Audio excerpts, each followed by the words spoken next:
Mia Buhay, Pilipinas. Ako po si Christine Mia San Jose Lucero mula sa probinsya ng Bulacan. Yes. So Mia, you've been gaining support from your province, Yes. Bulacan, and how do you feel about that? Like 6 days away from the press presentation.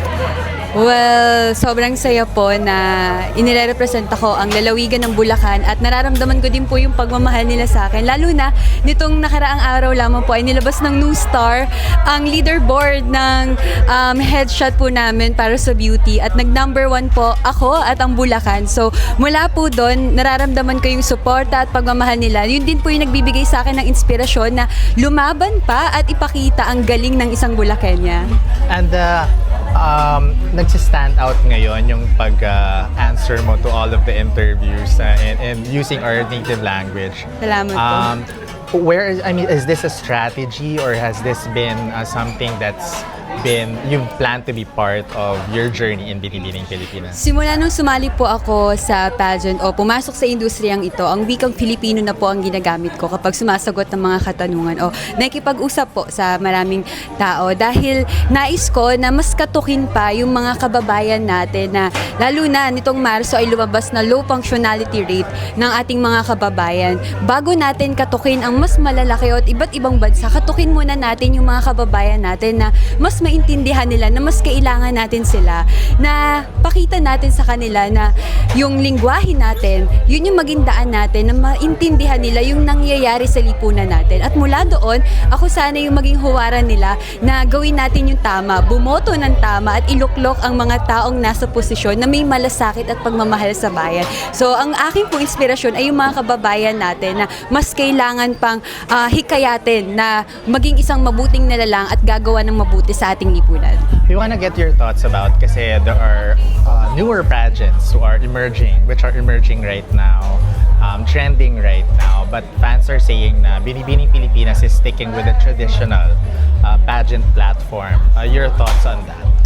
Well, maganda po na maraming mga pageants ang nabubuo ngayon sa henerasyon na ito. Ibig sabihin, nagbubukas ang maraming espasyo para sa maraming babaeng katulad ko. Pero kung tutuusin, makikita natin na ang Binibining Pilipinas, matagal na itong nataguyod. Kumbaga, ang isang katulad ko, bata pa lang, pangarap ko na ang makasal ng Binibining Pilipinas. Hindi ito dapat natin sabihin na tradisyonal, kundi pagpapakita lamang na ito na ang isang Binibining Pilipinas ay kung ano ang katangian na ipinapakita namin ay ito ay katangian ng isang Bulacania, ng isang Binibini at ng isang Pilipina. Recently, ang Miss International Organization announced na they won't have a swimsuit event during the finals night. Your thoughts on that?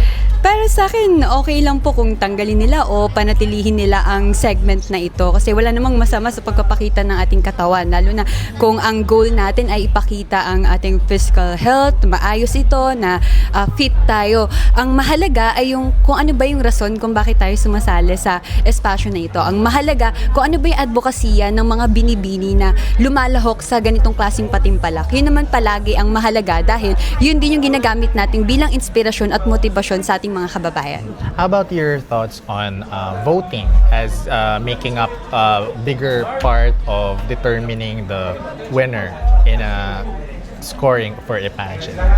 Well, sa bawat pageant naman ay may iba't ibang rules and regulations. So, pagdating sa voting, pagpapakita lang din naman ito, hindi naman palakasan kung sino yung may pera o wala. Kundi pagpapakita na mas maraming sumusuporta sa amin. Makikita nyo naman, bawat isang binibini, wala namang nakakakuha ng 0 votes. So, ibig sabihin, pagpapakita ng numero ng dami ng taong sumusuporta at nagmamahal sa amin. Kaya lang, hindi rin ito dapat maging batayan kung sino yung malakas, sino ang dapat manalo, kundi pagpapakita lang ito ng suporta. Kaya sa lahat ng ating mga kababayan, anuman ang lalawigang aming inirepresenta, nawa isuportahan po ninyo kami. Hindi rin naman batayan din ang bilang para makita kung sino man. Dahil marami pang mga binibinang ipapakita nila kung ano yung dahilan kung bakit sila nandito at bukasiya nila at yung matutulong nila sa bayan. Are you okay with showing the contestant scores during the live pageant? Sorry? Yung showing the contestant score during the pageant.